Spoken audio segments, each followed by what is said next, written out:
Here's the panel from ABC, Adam Gerber. Magna Global, Matt Baer. Adapt TV, Dan Ackerman. From Simulmedia, John Picone. And from Cablevision, Paul Haddad. And here again is Stacy Shepard.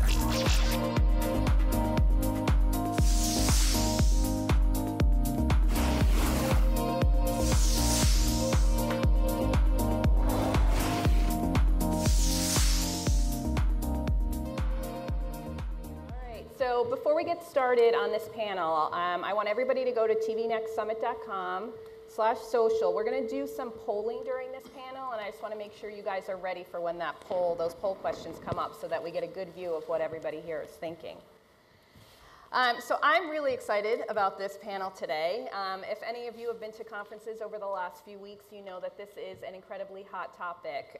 Whether you call it programmatic TV or you call it audience buying, I chose to call it data-driven buying because I feel like programmatic TV has kind of become this catch-all of sort of everything new that's going on with technologies in television.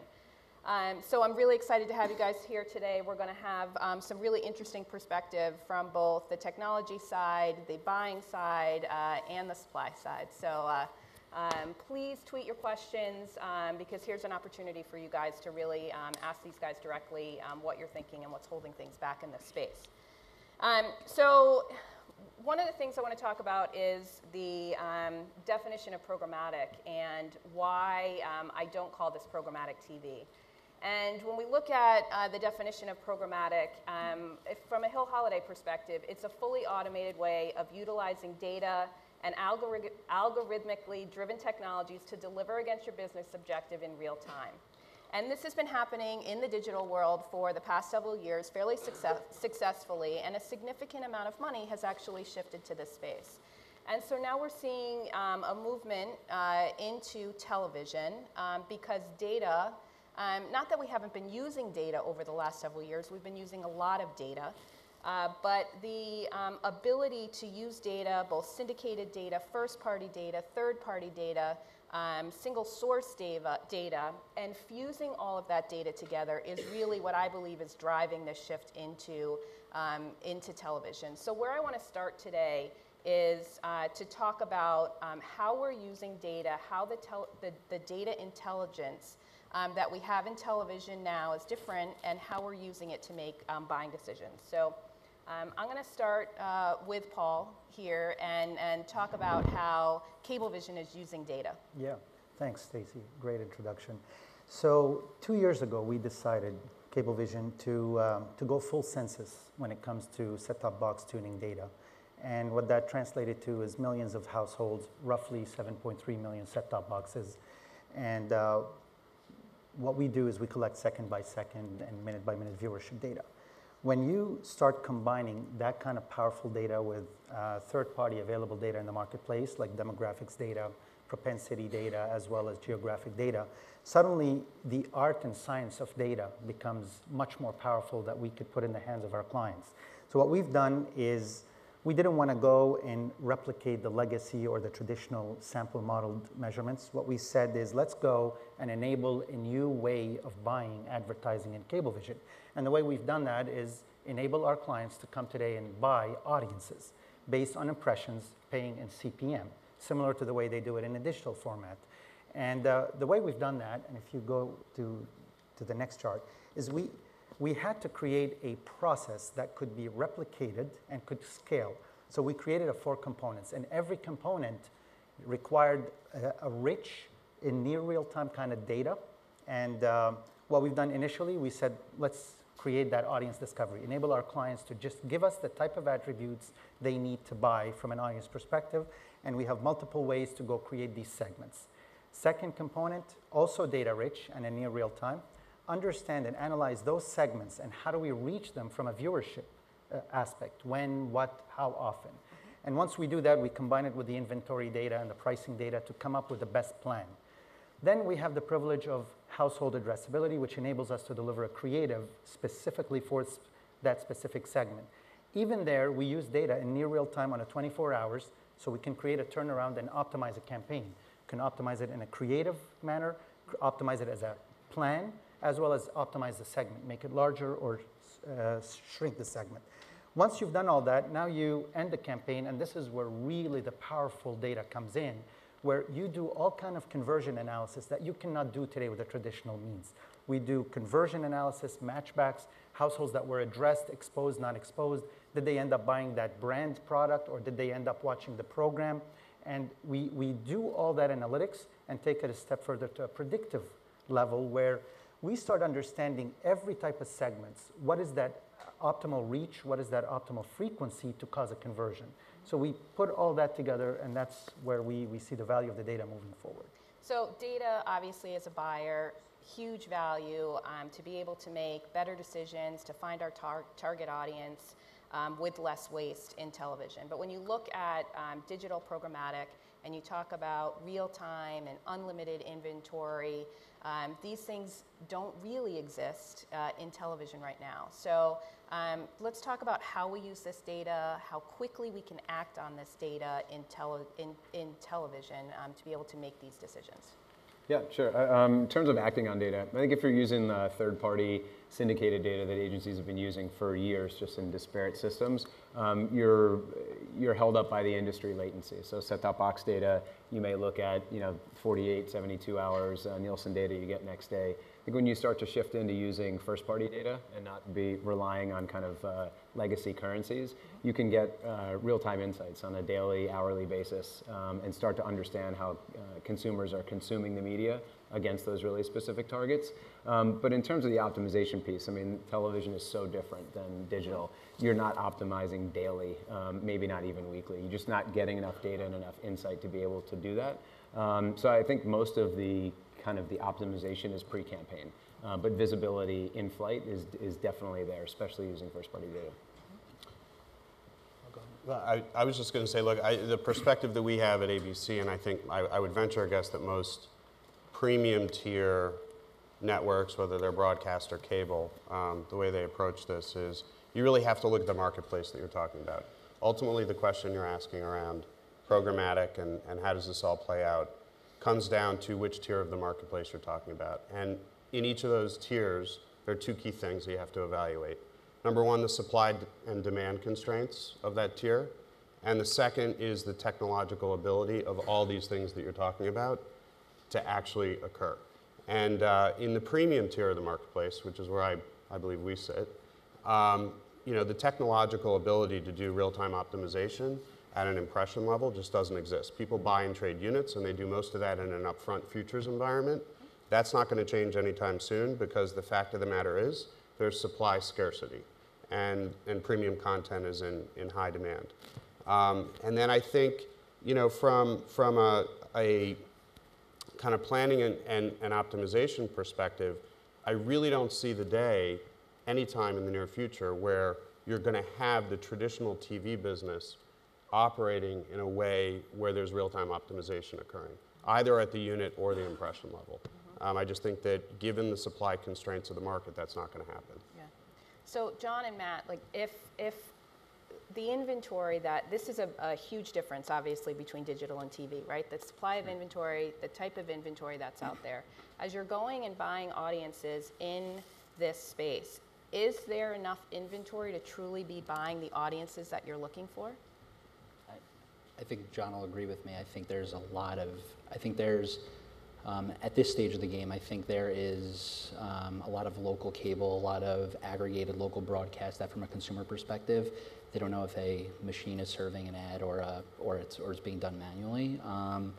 Obviously, we need a balance of national cable network inventory, national broadcast inventory mixed in with that local broadcasting cable. But I think for today, there's not a supply issue. Will that change 6 months from now, a year from now? It could, but I think for now there's not a supply issue. Yeah, but there are a lot of people going after those local cable operator Absolutely. rates.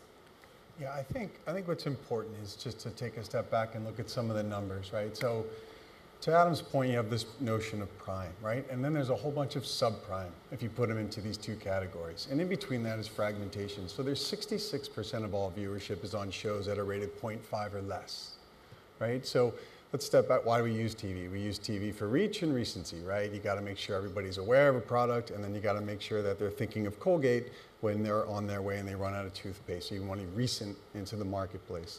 So there's maybe a slide of the notions of where this reach and frequency curve is going, and it's imbalanced, right? You need to cume a lot more smaller spots to aggregate into the larger cume capacity. So that interpretation, I think this is what the digital approach of to linear television is going to bring through a programmatic lens is, maybe I need to reinterpret what's prime and subprime. Maybe I need to find out what audience is. And so you think about the waterfall of data that's coming through. You have Nielsen, which is broad-based demos, of course. And next layer down, you're going to have credit card data, which is still a notion of a sample, and then your first-party data.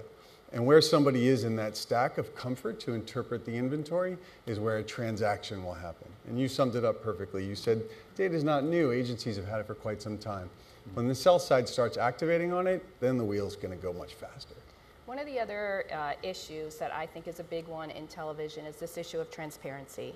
So, you know, digital has been in the programmatic space. It has evolved to a place where transparency is incredibly important and knowing where your ads are running. TV, as we're moving into this space, there's very little transparency, or much less than what we're used to from the buying side. Much of the inventory is coming from local breaks, either through the satellite providers or the cable operators. There are some national cable networks that are giving inventory to this space, but they don't want you to know that their inventory is being transacted this way. Is that going to change? Is transparency going to continue to be an issue? Are the networks on the supply side going to allow buyers to know that your inventory is available through automated? I'm jumping at the bit to dive in here because I completely disagree with everything that you just posited in your question. And for the audience who don't know me, I spent 15 years on the buy side, 6 years at tech startups, and 3 years now on the content side. So I've got a pretty good eclectic view of what's going on. I do not believe there is transparency in the digital marketplace. I actually think that the digital marketplace is one of the least transparent places that exists in the face of the media landscape.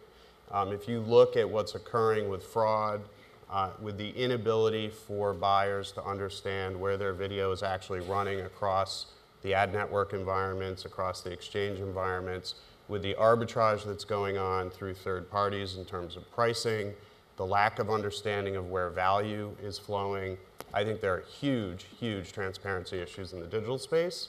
And I would argue the opposite in the TV space. I think that, you know, even if you are buying an audience through Cablevision solution or through Simulmedia's solution, you're buying an audience, and that's what you're buying. You're not buying a network schedule. So you don't need to know exactly what networks you're running on.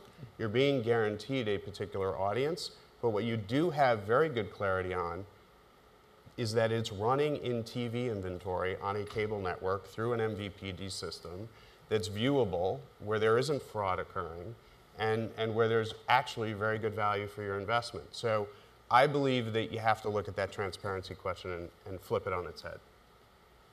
I agree. There's no under the fold on TV. And I think there's how much is being delivered and how much is being reported. Sure, 50%, quote unquote. It's okay, I'll deal with the 50% of waste, but we have to elevate, well, what is the 50%? There are content issues, and there are places where clients definitely don't want to be running. So Matt, what do you see from the buying side for clients who are running in the space? What are the issues that they're facing in terms of not really knowing where the inventory? Because in TV, you are used to knowing exactly where your inventory is running. Program, time of day, and it's been an important part of TV and how we've negotiated it for a long time. Yeah, I think, well, first off, I think the evolution of anything, so you're saying, you know, the data, or I'm sorry, the ad delivery is not real time, and we're not in the real time optimization, but you know what, we're at phase 1 or 2 of a long journey, and I think that's an improvement. And I think getting TV buyers and clients to think, all right, the role of part of my plan will be to be in Modern Family every Wednesday night because it makes sense. I'm going to build reach there. But then there's this complementary value of using unique data targets, purchasing targets, to really complement my plan and actually give my client a better holistic plan, reaching their target, finding spots where where Chili's didn't reach the family that goes to a QSR 2 times a week, and finding where I didn't do that in my content or traditional plan. At IPG Media Brands, we call it environment or content related portion of the plan, or content related buying.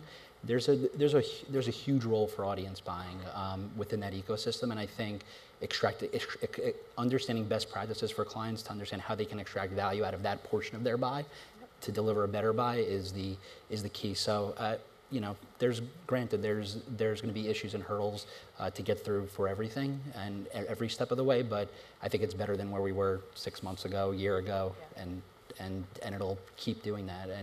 And clients and ourselves, I think as TV buyers, I mean, my background as a TV buyer, we hold ourselves to a different standard. So I think we'll get there over time. And we're already there. Yeah, quick comment on that. I mean, I think the notion of remnant doesn't really exist in television. Everything is premium. To Adam's point, I mean, it is. It's running on television. It's the right content. Even at 3 o'clock in the morning, if you're focusing on audience and it has the right audience composition, we are consumers of content. If you watched a full episode player at 3 o'clock in the morning, you're just as valuable if you watch that at 8 o'clock at night. But what's really interesting, I know you want to get to the next question. No, what's I really want to go to interesting, the first poll. what's really interesting about this conversation, though, is I agree that all television, especially broadcast and cable, is premium. What I think is driving the current programmatic adoption in the MVPD ecosystem and in some of the local affiliates who are contributing inventory and lower tier cable networks is the fact that there's such huge fragmentation in the marketplace that supply is having a hard time finding buyers. And that the application of data, the way that Matt was just talking about, creates an incredibly valuable selling proposition for those folks who are in kind of a no man's land. I mean, if you think about DirecTV and Dish, the challenge they've always had is that they're national, but they're really not. And you can't buy them locally, and they're really not local either. So that inventory has always been a really hard thing for them to sell. MVPDs have a similar issue. The application of data brings a new value to that inventory ecosystem. I think that's what's going to drive adoption of these tools. And over time, the types of things you're talking about, we'd love to figure out. And I know Turner's doing it, and CBS talks about it a lot, so I want to give equal love to the other networks. They're trying to figure out how to apply better data than Nielsen demographics to help clients derive value from better schedules and better TV buys. And be held accountable for it. And be held accountable for it. Absolutely. All right, so I want to go to our first poll because right now the amount of money that's being spent in audience buying, data-driven buying, is relatively small in the overall television buying ecosystem. So I want to talk first and see what your opinion is. What is the biggest barrier to entry for clients to shift money to buying TV through audience platforms? And we've talked about some of this. Is it transparency, inventory? Is it automation, which we're getting there, but we're not quite there yet?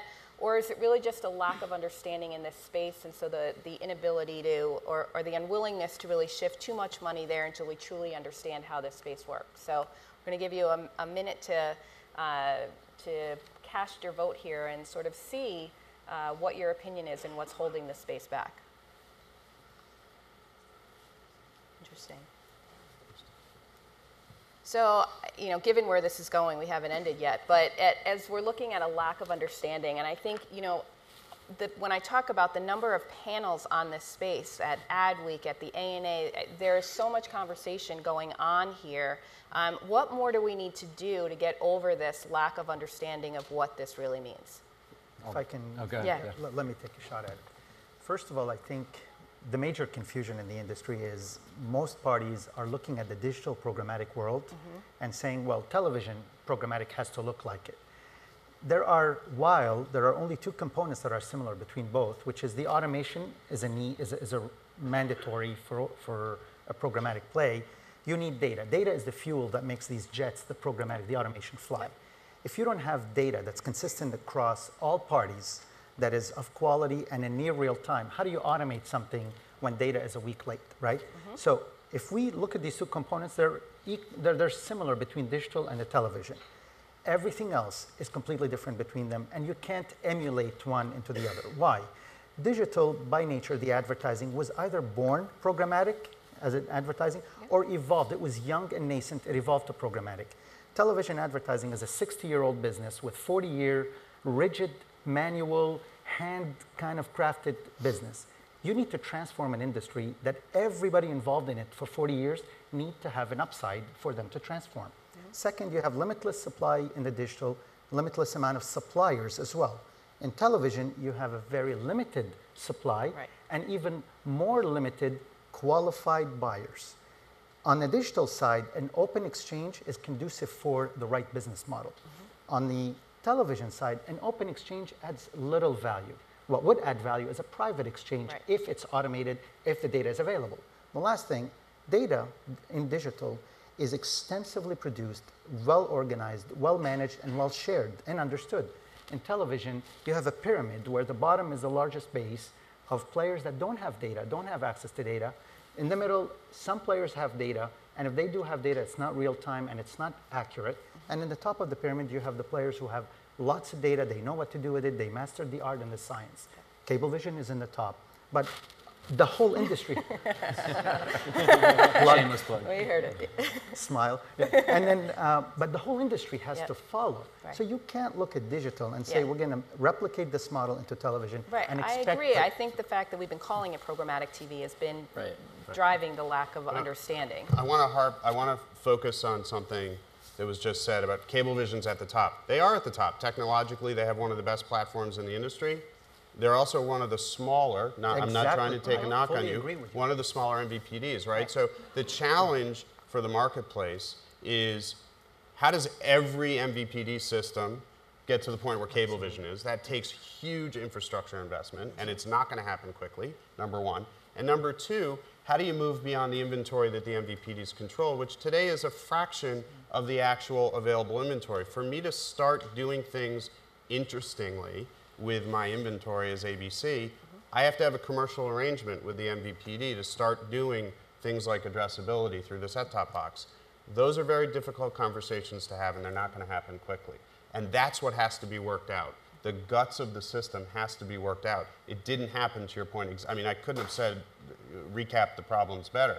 It didn't exist online in the internet because the internet grew up on its own and started from scratch. The standard operating system on the web, and everything's clean. You're not going to have that in TV. I mean, even today, look at household addressable. That's kind of ostensibly the closest to digital, kind of one-to-one. But you have different systems. Everybody evaluates their audience differently. They measure it differently. So even taking Cablevision, in the lead, the way they execute it is very different than Dish, very different than Direct. That's why I think taking the approach of addressable audiences and leveraging data to look at the macro universe of inventory. One is more scalable, two can deliver value in a lot of areas, and is going to scale for the next few years a lot faster. We just will not have the pipes laid to reach 116 million homes in the same way and evaluate the audience for more than 5 years. I want to talk about one other thing, and Matt, I think you're going to be able to speak to this, is the open exchange versus the private exchange in TV. Because the open exchange doesn't really exist because all the inventory isn't there, creating these private exchanges is important because assumably networks will be more willing to participate in a more private exchange with premium inventory. So what does that mean from a buying standpoint? I think in the TV universe, there's really no equivalent to what an open exchange is in digital. We obviously we know that private exchanges and private marketplace are the future of our business. In fact, over the next couple months, we'll be announcing a hire for someone who's going to be literally 24/7, 365 days a year will be dedicated to establishing private marketplaces within our organization, dedicated to TV itself. We have a marketplace team, but we need somebody that's fully dedicated, committed, maybe even more than one person to TV. So, but I really think at the end of the day, I think everybody in this room and everybody certainly on this couch we need to take the pros of digital and of audience buying and those principles and bring it to the power of television. And that's a scary good combination. So I think there's a lot of things, that need to be worked out in between, and they will, but I think we, as an industry, we have to be very committed to making TV take a lot of the benefits of digital and audience-based buying principles, so we can have better conversations about application of data and usage of data and evolving a conversation. And I think that's critical. I just want to add one piece of that, just to get a little bit, to tighten up the notion of exchange. I think in the future, the exchanges will be owned and operated by the people who own the cash registers, because they will see what works, and they will then move upstream to then talk to the business owners themselves who bring the reach of the audiences, whether it be through Prime or whether through Remnant, whatever tactic that you have, and they will create these notions of, I know how much this drove of my cash register receipts, and so you have the digital suppliers, you have all the people that sell things on the web, and you have the people that own the retailers. Those first two categories will move first, and the first party data will clarify what's working, because we're gonna go from impression to impact. And once that's clarified, then the notions of Dish and Direct and P2 Plus and all these things, those will disappear. Yeah. You make a great point about impact, starting to optimize towards outcomes. That's really where you bring the convergence of the notion of what TV is. Yep. Audiences don't care anymore if they consume ABC content, if they do it on their tablet or they do it in real time on a live stream. You don't care, you have an audience. And data, as Paul mentioned earlier, that's that fabric, that's an underlying fabric. And if we can get to a point faster where we're looking at audiences holistically across the screens, and then looking at which format had the biggest impact. Yep. That's where you really start to get an industry shift in currency, and you forget about grips and reach and frequency, and you start thinking about, did the Cablevision subscriber on a tablet actually convert to sale faster than somebody else who just consumes it live all the time? I do think it's dangerous to think that we're going to move to a model where risk is pushed to the sell side in terms of performance of advertising. There's a separate panel you could have on why that probably is not an ideal situation. I've often talked about how I think it's important to differentiate between how you transact and how you value. I do not believe that the video business is going to move away from the underlying transactional unit of the impression. How you define the impression will be customized, right? It won't necessarily be age, sex, and Nielsen based anymore. It might be based on first party data. It might be based on transactional data, on intent data, on demographics. So how you're actually defining the impressions you're buying, there'll be a broader set of ways to do that. But ultimately, you're going to be trading, and what I plan on continuing to sell, are the impressions that my content delivers. How you choose to value that as a buyer based on impact and sales results is up to you, and every advertiser is going to do that differently, Right. and that will create the marketplace. Exactly. So if lack of understanding was the biggest barrier, I know there's questions out there for this panel, so make sure that you submit your questions, and we'll go to them in a second. But I want to go to our second poll right now, and then we'll go to some questions. And the second poll is, right now I think there's a general understanding that about 1 to 3% of TV is transacted this way. There was an article in Broadcasting and Cable last week that said 2015 was going to be the tipping point for audience buying. So the question here is, what percentage of TV buying will go through audience buying platforms in 2015? 5, 10, 20, or 25, given what you've learned today. So it looks like 10% here is winning out. 10% of an over $70 billion, that's a lot of money. That is a big business to be shifting through audience buying. So, obviously there is a lot of work to be done here, a lot of data sharing, a lot of understanding that needs to happen with clients, with suppliers. Because this is a big shift. This is a big shift on how we transact television. So we have a couple of minutes left. I definitely want to get to some of your questions. So if we can pull up some of the questions from Twitter. I want to thank AT&T AdWorks as our Q&A sponsor today. As I said before, this was a very popular panel. Several of our sponsors here today are active in this space. Audience Express is here also. But as you can see, I couldn't fit more than 6 people on this couch. So we couldn't have everybody up here. But, but they're all here and, really a big part of the conversation today and the conversation moving forward. So first question, when configuring an automated system, what do you optimize for? Audience interest, relevancy, low cost for advertisers. To take this. I'll tell you, today we have a manual programmatic, if you want, process with the model that I showed earlier. We do it very quickly. But what we ask the customers is, give us 4 points, and from there on we optimize. Tell us the type of audience you want to reach. Tell us the flight number, or the dates. Tell us the total impressions that you would like to reach, and what is your budget or CPM target. And we optimize based on those 4 metrics. Because if their budget is small, but they want a lot of impressions and they want a very valuable segment, well, we can go down on the dial to the inventory that carries lower cost. But if their budget is big and their number of impressions are small, we go very targeted. So it all depends on these 4 points. We also add a 5th, usually by courtesy. We ask them, what do you want to exclude in networks or day parts? Not include, because when you're buying audience, you shouldn't really worry about the networks or the day parts. You buy audience, you can exclude networks. If your product is in a mature kind of products, you don't want cartoon networks. Right. But we ask them for exclusion. So it really depends on these 4 parameters, the way we've seen it, and we've run hundreds of campaigns with major advertisers today. And it's been working well. I mean, we're active on 2 fronts. One, in the digital space. We announced in our May upfront a programmatic trial that we've got a number of advertisers working with us on, and we optimize on that front to their particular first-party data sets. So in the digital space, you can do that, and we're working, both with cookie data and device data to try to do that.